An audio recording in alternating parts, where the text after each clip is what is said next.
Welcome back. This is the Chemistry Girl. My name is Miss Dunphy, and today we're continuing. We're on video number 2 of our series on the periodic table, and specifically learning about where these mass numbers, how they originated. And so to do that, I have some pasta here, so bear with me as I go through this analogy of how these pasta prices relate to these masses on the periodic table. All right, so what I have here is I have some pasta rings for 25 cents, and I have some spaghetti from Food Lion for $1. Pasta rings are from Wegmans, if that matters to you. The first question is, which one would you buy and why? If you're in a classroom, pause the video and talk to your friends. Which one would you buy and why? All right, welcome back. So let's just take a look at what we have here. If it were me, I would take a look at the ounces there. Both are 16 ounces. Okay, so it's the same amount of food in each. You know, teachers don't get paid a lot of money. I'm going with the cheaper option. You want to get all bougie, buy the spaghetti. That's your preference. Okay, why do we care? My second question is this. Either way, doesn't matter which one you would buy. If I'm going to buy the spaghetti, my second question is, how many times more expensive is the spaghetti than the pasta rings? Pause the video again. How many times more expensive is the spaghetti than the pasta rings? Well, I hope that you would say, if I go from here to here, I would have to multiply by 4. You could also think about it as, it takes me a quarter. Oh, look, a pasta ring. Haha. This one costs a quarter. 4 quarters make up $1, so that would be 4 times as expensive. Now these numbers are pretty easy to do some division and multiplication. Eventually, when we get to the periodic table, we'll look at those numbers. 190.23, 192.22. That's going to be harder to deal with those kinds of numbers in your head. And so let's just think about if we had to do some basic math here, and I wanted to answer the question, how many times bigger is this thing than this thing? A comparison, right? I would say, okay, well, how many times does this go into that? And so if I wanted to find out the answer to that, how many times does the 0.25 go into the dollar, divide into the dollar, I would get 4. Okay? And so that's why I can say, if I multiply this by 4, I'm going to get 1. Okay, so again, why do we care? Let's write this off to the side. This is why this is important. The relative mass, or price, of the spaghetti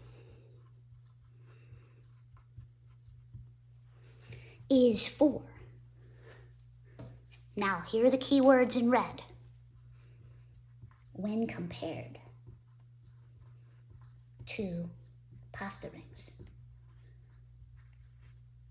So the only reason that I got this number 4 is because I compared this price to this price.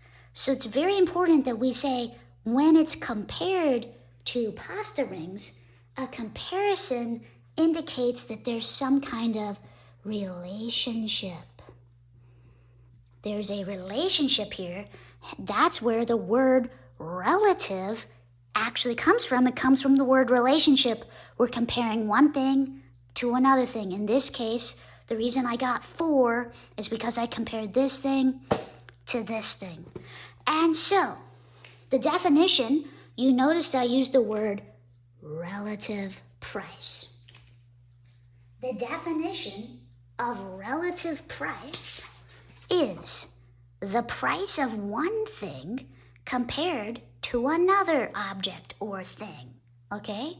And so, 4 is the relative price of spaghetti because I'm comparing it to the pasta rings. The relative price of spaghetti is 4. Relative price, the price of one thing compared to another thing. Another way to say this is that this is 4 times as expensive as this thing. When I do that, when I'm in the store and I say, look how expensive that is, it's 4 times as expensive, that's crazy, I'm calculating a relative price. So we know the relative price of the pasta is 4.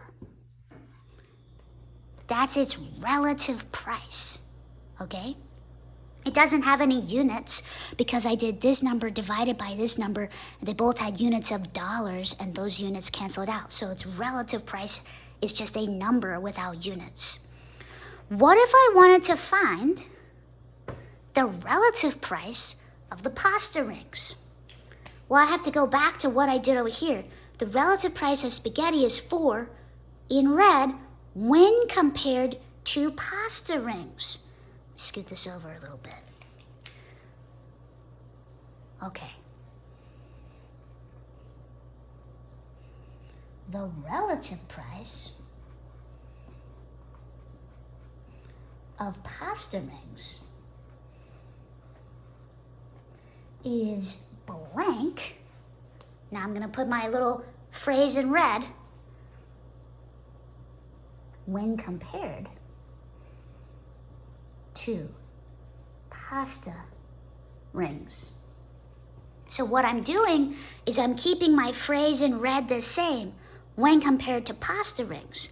When compared to pasta rings. So what I want you to do now is pause the video again. Can you fill in this blank? The relative price of pasta rings is blank when compared to pasta rings. Okay, welcome back. I hope you paused the video. Let's just go back. How did we find the number 4?